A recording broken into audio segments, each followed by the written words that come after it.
You are listening to The Brian Craig Show podcast, broadcasting from sunny South Florida. Brian is joined by his wife and co-host, Kathy. Follow Brian on social media at briancraigshow.com. And now, Brian and Kathy.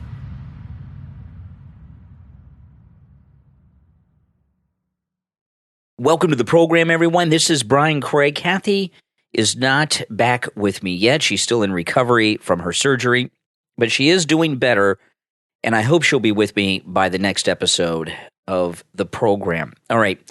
There was a happening today that I have to talk to you all about, and this is something that has happened that I warned you guys about quite some time ago, and we're in the first stage of it finally transpiring, and I'm really upset about this. And it involves Ben Shapiro and Candace Owens. Ben Shapiro made some comments today about Candace Owens, and I just want to talk to you all about this very briefly. And I'm going to share you some audio, and this is just awful what's going on. You know, Ben Shapiro is without question a never-Trumper. I know he claims that he's not now, but he was one.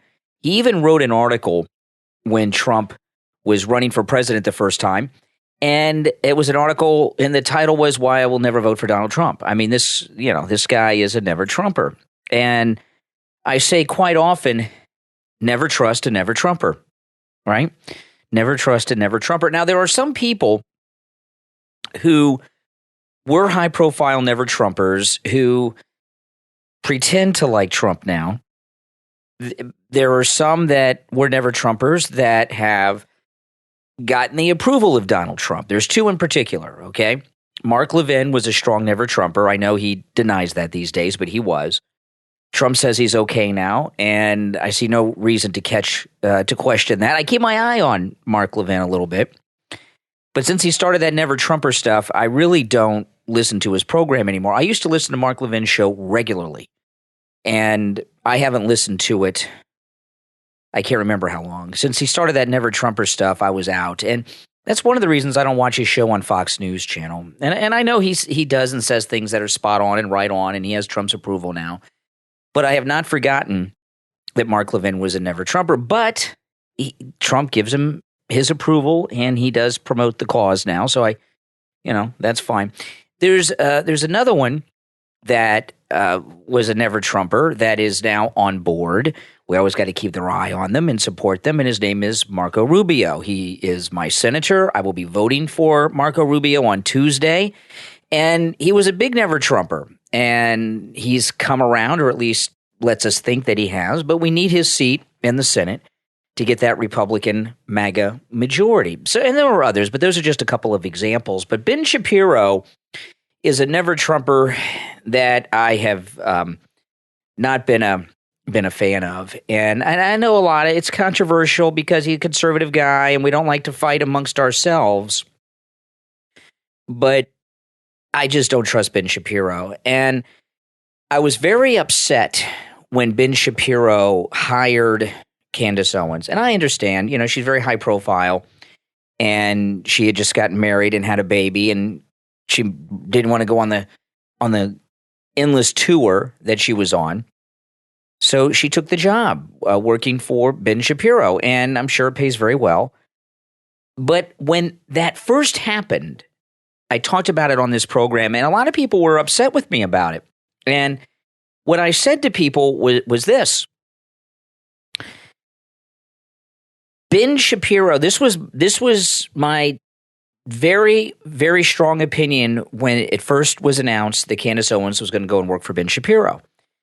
I said, he is a never-Trumper still. He's in the closet.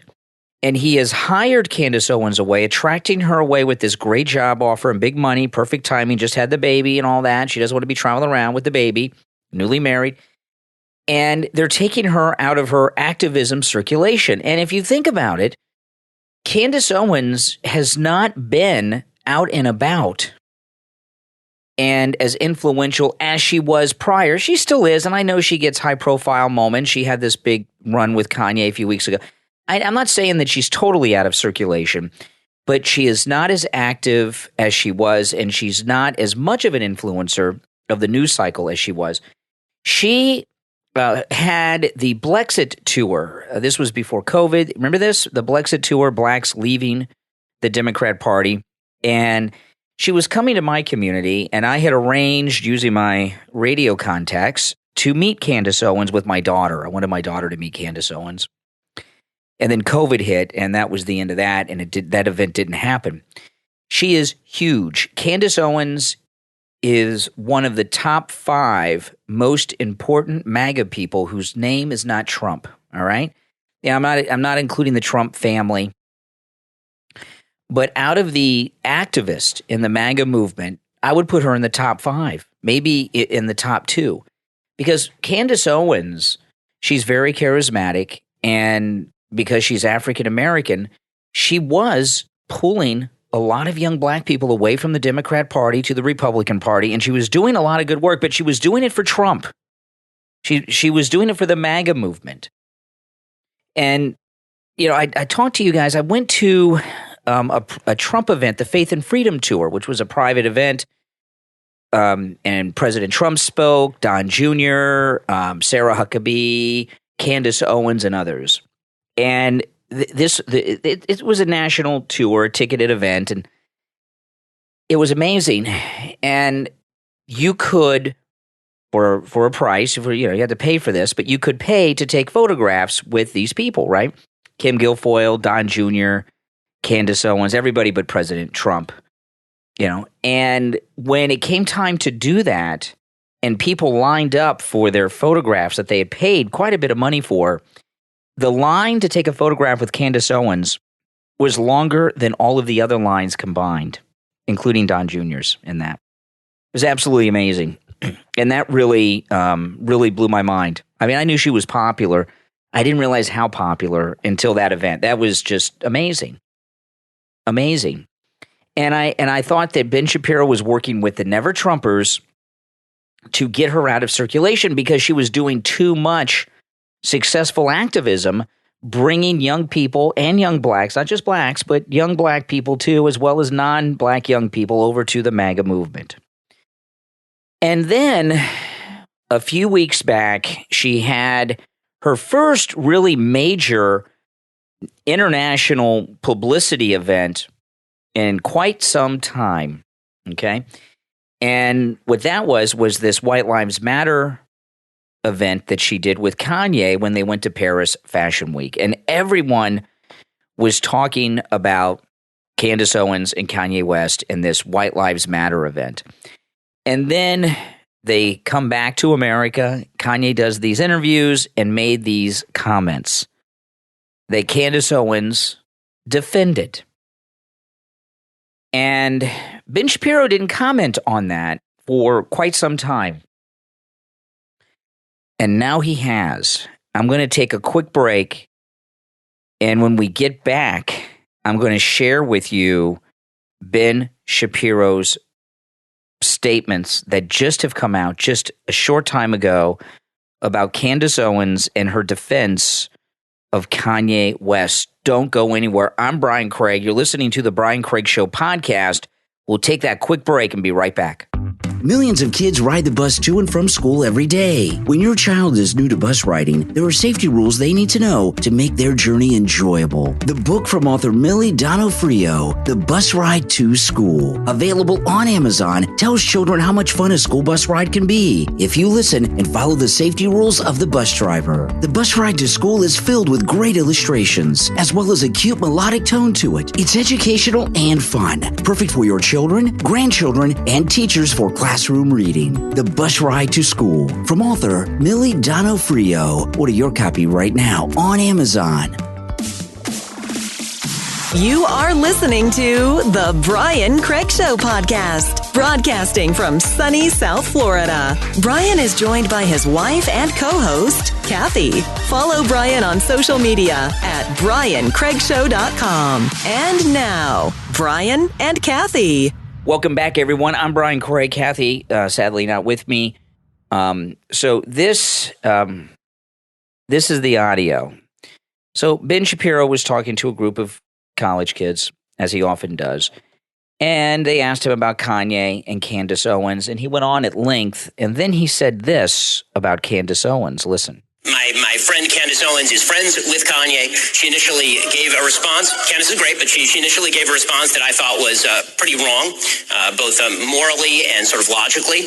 But we allowed disagreement at the Daily Wire, even when I think that some of my colleagues are wrong. If she had said, let's put it this way, if she had said what Kanye had said, she wouldn't be working at the Daily Wire. She did not say what Kanye said.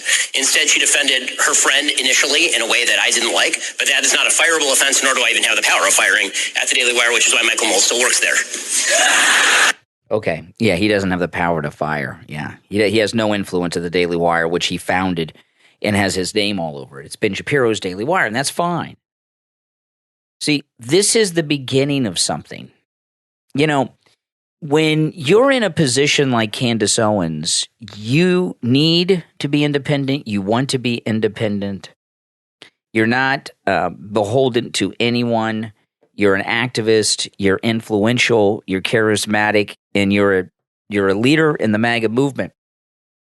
Ben Shapiro, what he did was a very big warning to Candace Owens. And I'll tell you this is the first I've heard him talk about this. Now, he may have talked about this prior to today, but I've not heard him really respond to this, and not this hardcore either.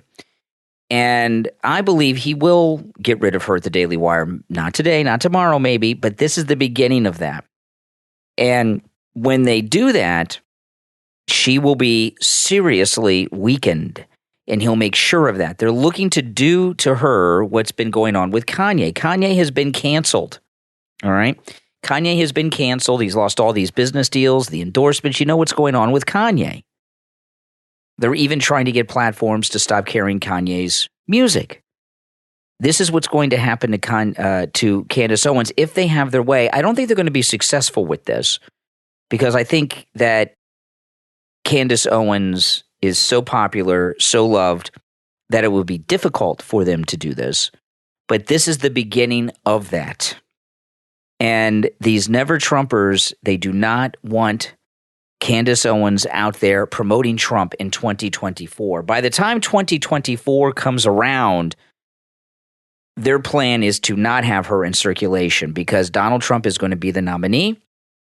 He will be the candidate. He will be running, and they do not want Candace Owens out on the campaign trail advocating for Donald Trump. So this was the beginning of a series of events that will lead to eventually Candace Owens parting ways in a very nasty way from Ben Shapiro.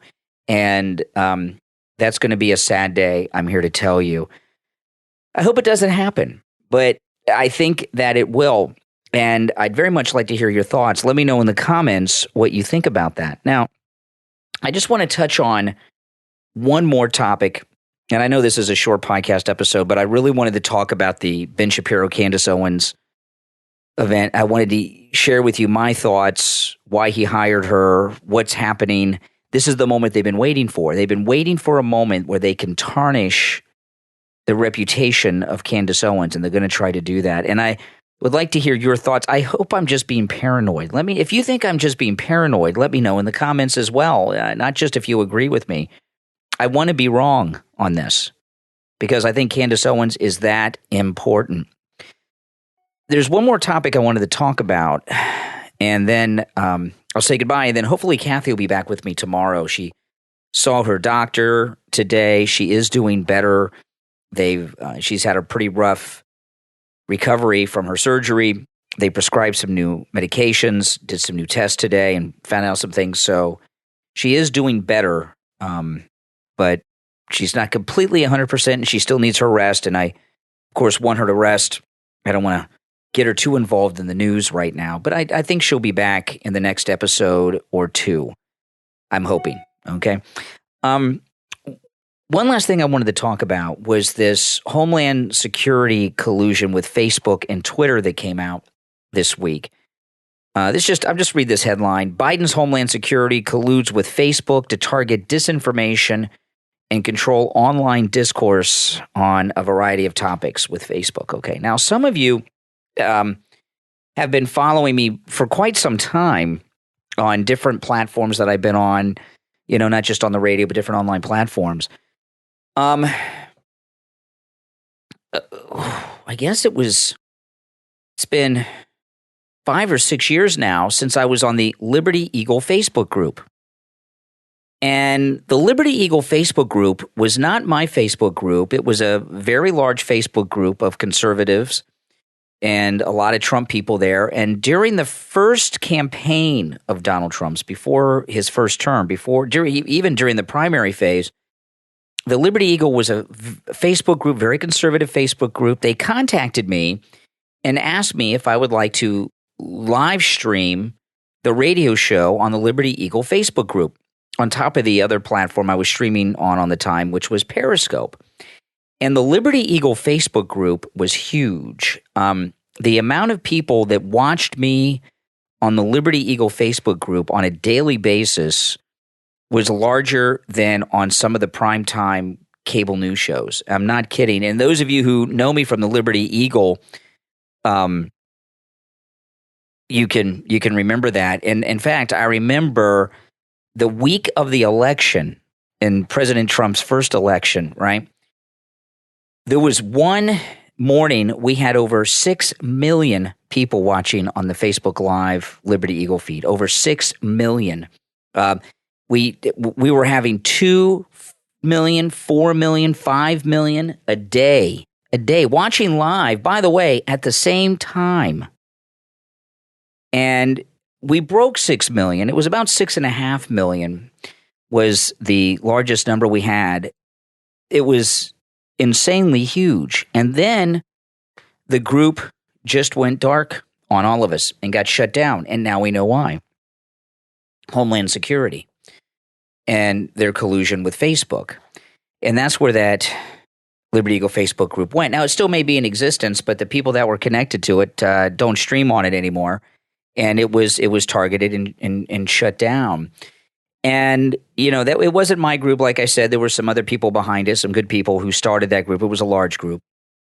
And, this is a common theme that we're seeing on a very regular basis of conservatives being targeted.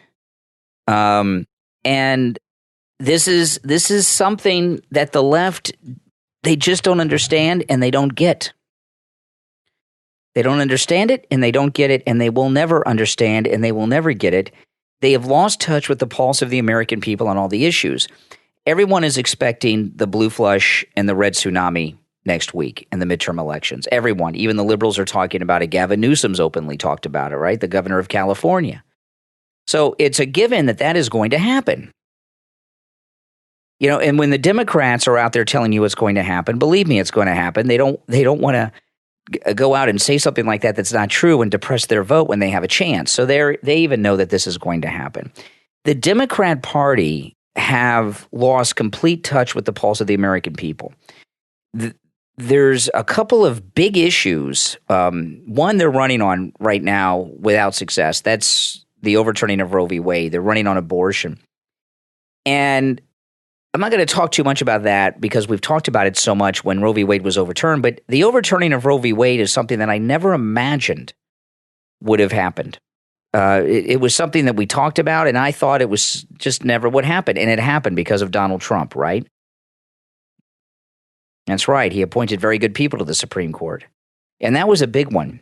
And what was really even more amazing to me than it being overturned, which was shocking and amazing and a great thing. And I think the overturning of Roe v. Wade will go down as the greatest accomplishment of President Trump and his 2 terms that he will have, because he saved so many lives. Millions of lives have been saved by the overturning of Roe v. Wade for decades and centuries to come. President Trump did that. How can he do anything that's greater than that, right? That's an amazing thing. But what was very interesting about it and was shocking to me is how little protest there was when it happened. You have these Handmaid's Tale ladies, that are in Washington running around. But nationwide, there was very little outrage over it because abortion really isn't an issue anymore. They have the morning after pill that's available over the counter at America's drugstores, and that's how most abortions occur now. So it's just not an issue. And the Democrats still are running on it. They don't understand. They think it's a big issue. They're in a liberal bubble. There's another thing about to happen. The Supreme Court is going to rule against affirmative action in college admissions. It's a college admissions case, and the Supreme Court is going to rule that there will be no more affirmative action with college admissions. And all of the discussion in the polls that I've seen about this the last few days show that the American people just don't support affirmative action any longer. It's not something that's needed. There was a time when affirmative action was needed, but we've moved beyond that now. And the overturning of affirmative action with college admissions, the overturning of Roe v. Wade, these are issues that some of you, I know, remember, but some of you don't remember. This is all people talked about was affirmative action in Roe v. Wade. In the 80s and 90s, oh my goodness. And those issues being lost by the left at the Supreme Court level, which means it's over. These are things that if they happened 30 years ago, there would be protests in every state for weeks and months over either of those issues. And now there's not, because the American people, they've changed their minds and their hearts are in a different place than they once were. And they've grown, and the Democrats are running like it's the 1970s still. And we really, truly are witnessing the end of one of the major political parties, the Democrat Party. And my prediction is when this is all said and done after 2024 and they lose then, what you're going to find is, in my opinion, that the Democrats are going to get even more radical. They're going to think that they lost because they weren't radical enough, and they're going to become an open Democratic Socialist Party with AOC and the Bernie Sanders types, and that's going to cause them even more trouble. So, this is a conservative country, and it's more conservative now than it has been maybe in any of our lifetimes. And Donald Trump came down that escalator and has changed the world in a way that the Democrats just don't understand. The Democrats always had a lot of things going for them so far as they controlled the news agenda, the news cycle. They controlled the narrative. They lost complete control of the narrative when Trump came down the escalator. But they also had the youth on their side. And President Trump took so much of the youth vote away from the Democrats for the first time ever with help with people like Candace Owens that I was talking about earlier and others. The gaze for Trump that you see at the Trump rallies, there are more blacks that are voting Republican in this midterm election than have voted Republican since Dwight Eisenhower. All right? I mean, it's amazing what is going on. There's a transformation going on that the Democrats don't even realize has happened in this country. And that's why they're losing. They lose also because of Biden and his failed policies and inflation and everything. But the main thing they're losing is because of they've just lost touch with where people are. One last example I'll give you. There's a lot of talk in the press today, some new poll about suburban moms, and how the Roe v. Wade issue hasn't moved them. Actually, it's moved them away to the now they're Republicans, and the Democrats are losing the suburban mom. I don't like how they categorize people, suburban moms, soccer moms, this group, that group, and all these polls on TV. I'm not really a big fan of that. But the reason they're losing moms, the Democrats, to the Republicans, I mean, I heard someone say yesterday, I wish I could remember who said this. It might have been Tim Pool. I can't remember who said this, but someone I heard say yesterday, might have been Rogan, that the Democrats are making Republicans, right? It's pretty smart, huh? I wish I'd have thought of it. Whoever said it, it was a pretty sharp observation. They're making Republicans. They absolutely are. And, the moms that they're talking about, in most households, the moms take care of the shopping, take care of the kids. And no one in a household knows how bad inflation is more than a mom who's doing the grocery shopping and making the meals for the kids and all of that. And I think the reason that they're losing so many of these so-called suburban moms, the Democrats, to the Republicans in this midterm election is because of the inflation. It's not because of these other things. And the Democrats don't understand. They're still pushing hard on Roe v. Wade. Now, I want to take a moment to thank all of our Patreon supporters for their support of the program. Thank you so much. And if you are a Patreon supporter, don't forget to visit the Patreon page. Kathy and I post content up there quite often that is content that only our Patreon supporters have access to. And our top Patreon supporters get a live on-air thank you shout-out on each and every episode. So the names you will hear now are our top Patreon supporters. I want to thank Andrew and Connie, Christine, Gary, ETW, Chuck, D, Pamela, Rick, Nick, Wesley, Macho, and Rome, Wisconsin. If you'd like to become a Patreon supporter, there's a link in the description of this episode. And there's also a link on my website, briancraigshow.com. All right, guys, I know it was a short and quick podcast tonight, but I really wanted to get off my chest what Ben Shapiro is doing with Candace Owens. I just wanted to hear what you all think. So let me know in the comments your thoughts on what is going on with Ben Shapiro and Candace Owens. And please, if you disagree with me, let me know that too. I want to be wrong about that so much you have no idea. I still don't like Ben Shapiro, but Candace Owens, we need her in 2024. All right, everyone, I'm Brian Craig. I very much expect Kathy to be with us by the weekend. And we'll talk to you next time. All right? Take care.